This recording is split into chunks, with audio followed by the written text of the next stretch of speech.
Hi, I'm Sifu David, the Mind and Body Mentor, and we're going to talk about how to meditate. How do you meditate properly? How do you learn to meditate in this video? So stay tuned and let's get into that.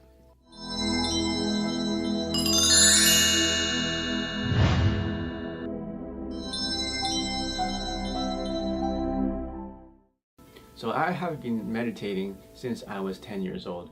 And back then I didn't even know that it was meditating. I was just doing it maybe because it was just a natural thing to do.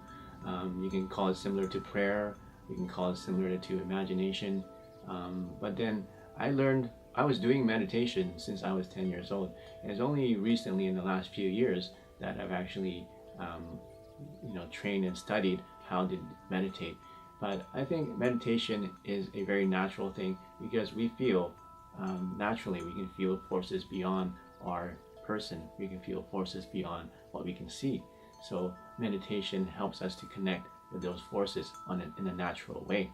So I've studied different types of meditation: Qigong meditation from martial arts, yogic meditation, Merkaba meditation, heart meditation, lots of different kinds of meditation that involves different things. And I found things that really work well together from different disciplines and different religions or different kinds of practices. So I've narrowed down meditation into 3 different aspects. So the first aspect is light, the second aspect is sound, and the third aspect is motion. So first, let's talk about light. What is light? Light is a frequency, and without light we cannot see. And without light, we cannot see something as an object, or something is such a color, or something is bigger, or something is smaller. We need light in order to give us the information in our brains in order to see and be aware of what's around us. So one of the milestones of meditation is to be able to see without using your eyes. So what I mean by that is to see with your mind's eye, to use your mind's eye to be able to view such a thing. In everyday living, we have to use our eyes to see what's in front of us. We're looking at the computer screens, we're looking at our phones, we're looking at the road when we're driving. We open our eyes so that we can see. But then what happens is that we're using just the frontal lobe of our brains and all of our focus on the front part of our brains. Well, what we want to do is we want to get that awareness away from the front of our brains and move it to the back, move it back to the middle so that we have it in where our pineal gland is. A pineal gland is actually the organ or the gland that produces luminescent chemical in your mind, in your brain. And the more you train and more you activate your pineal gland, also known as your third eye or awaken your third eye, the more light you'll be able to see when you close your eyes. For example, when I'm sleeping or when I'm meditating, I have my eye mask on and turn all the lights off, and I'm seeing all this bright light inside of my mind, and I'm checking my eye masks and checking the lights, and the lights are all off, and the eye mask is nice and secure. There's no light leaking through. They're nice thick eye masks. It's at nighttime, but I close my eyes, I can see all this light, all these colors. So that's a good sign. My teacher tells me is that you're starting to activate your pineal gland, and you start to create this new luminescent chemical that is actually secreting from your pineal gland in your brain. These are real chemicals that come out of that gland in your brain. So that's one aspect of meditation, is being able to be aware of light, and not just the regular spectrum, rainbow spectrum of light that we see, but other spectrums of light and frequencies that we do not see. And the more you train it, for example, some people can see auras. For example, I'm not that good at it, but sometimes I can see auras in people. Sometimes they're darker auras or brighter auras or even different colors of auras in people or even objects, or in your food or in plants or in animals. Everything has an aura. Everything has an electromagnetic field and gives off an aura. And if you have, some people are able to see these auras. So the next aspect of meditation is sound. How do you use sound in order to increase your spiritual awareness? Well, in many different cultures and religions and practices, you see people chanting, or you hear people chanting or singing or toning in order to combine with their meditation. And what that does is it actually helps you to focus and concentrate and also helps you to get rid of all other thoughts.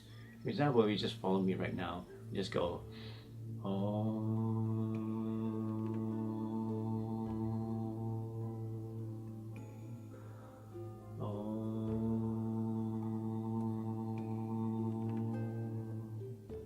If you do that for a few minutes, you feel that if you just focus on your voice, and focus on the sound of your voice, focus on the breath that you're taking, and focus on the breath coming out, you begin to start to lose all those extraneous thoughts that are happening in your mind, and you begin to have more control over that monkey mind that keeps wanting to latch onto things.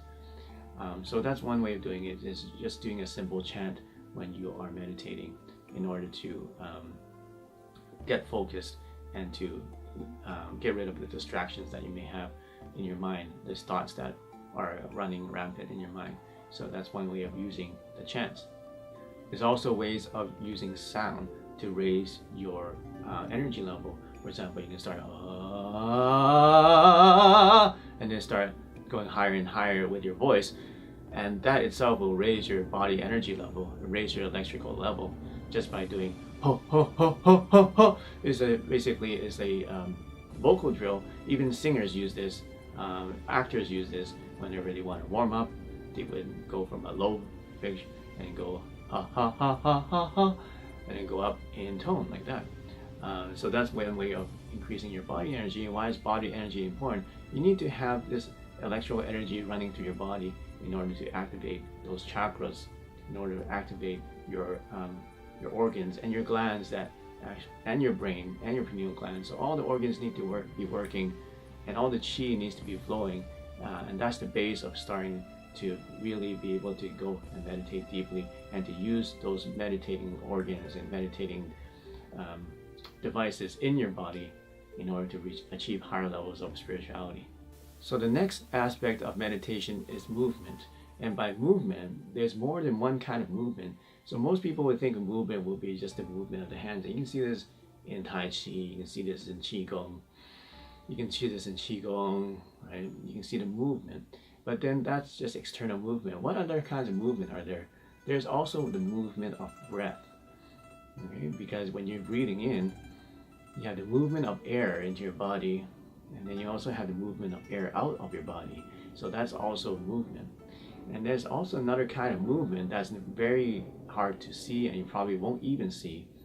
It's the movement of your consciousness throughout your body, and the movement of your electromagnetic pulses through your body. So if you study Qigong and you practice for a long time, you start to feel sensations through your body. For example, you can feel the heat in your hands. You can feel tingling in your hands. You can feel heat throughout your body. You can feel tingling sensations through your body, similar to Kundalini energy in the Kundalini yoga. You can feel the energies going up your spine, up your entire spine, up the back of your head and such. So that you can train over time, and that's movement that you can feel inside of your body, and that's movement that's not even visible. So those are different kinds of movement, and those are all very important in meditation, to learn about movement.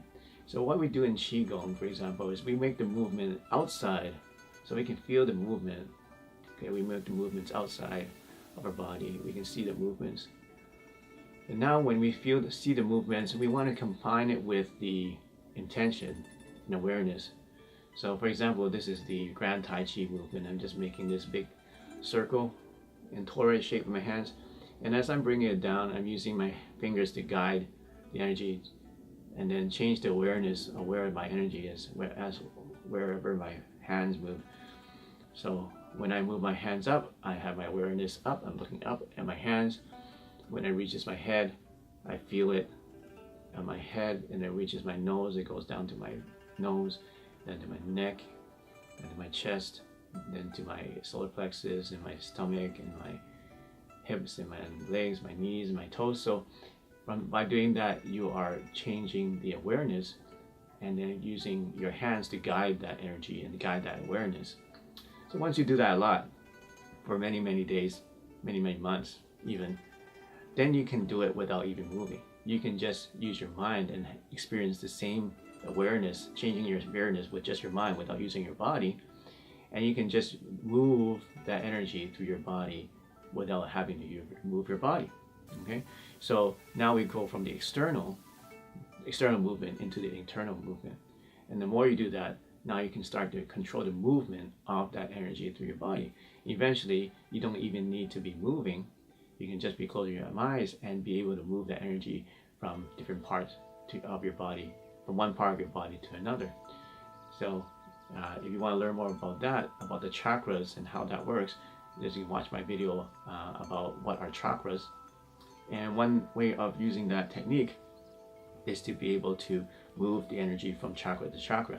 So in that video that I did, I talked about the different purposes of the chakra and the locations of the chakras.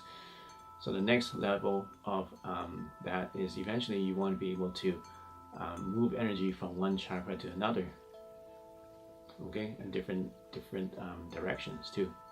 All right, so that's one major aspect of meditation is movement, being able to feel the energies and be able to manipulate those energies throughout your body and throughout your mind, inside of your body. So here's a summary of what I just talked about. So from my experience, there are three main aspects of learning how to meditate. Light, being able to control what you see, and vibrations and frequencies, light frequencies. Sound, which is also a frequency, by the way, right? Sound waves are frequencies. How to control, how to manipulate sound in order to vibrate. Another thing I didn't mention was that sound, when you're humming, it actually vibrates your nerves, vibrates your whole body, right? Whenever you talk, whenever you sing, your whole body vibrates. And what that does is it activates a lot of the nerves, activates a lot of the chakras, simply because you're vibrating them. Okay, so that's one way you can use sound too. And the third aspect, as I said, was movement. And I also explained that movement is not just movement outside the body, but also movement with your breath, in and out of your body, and also movement of your intention and movement of your awareness, and the electrical field around your body. And later, in higher level practices, you'll be able to move the electrical fields outside of your body too, which I haven't been able to do yet, but one day I will be able to. So I hope you enjoyed this video. You probably have a lot of different questions about how to meditate. This is just an overview. And if you want to learn more about how to meditate, please like this video, make a comment, tell me what you want to learn about, tell me what you think, what are your thoughts about this, and share this with your friends, and subscribe to this channel to get more lessons on science and technology and meditation and spirituality, all combined into one. So we'll see you soon in the next lesson. And yes, we're giving away these free DVDs, Ancient Qigong Secrets for Mind and Body. All you need to do to enter the contest is to subscribe to this channel, click the notification bell to get notifications of all the new lessons, and comment in the comment section and like this video, and you'll be entered into the draw. Every week we're giving away a free DVD, so good luck.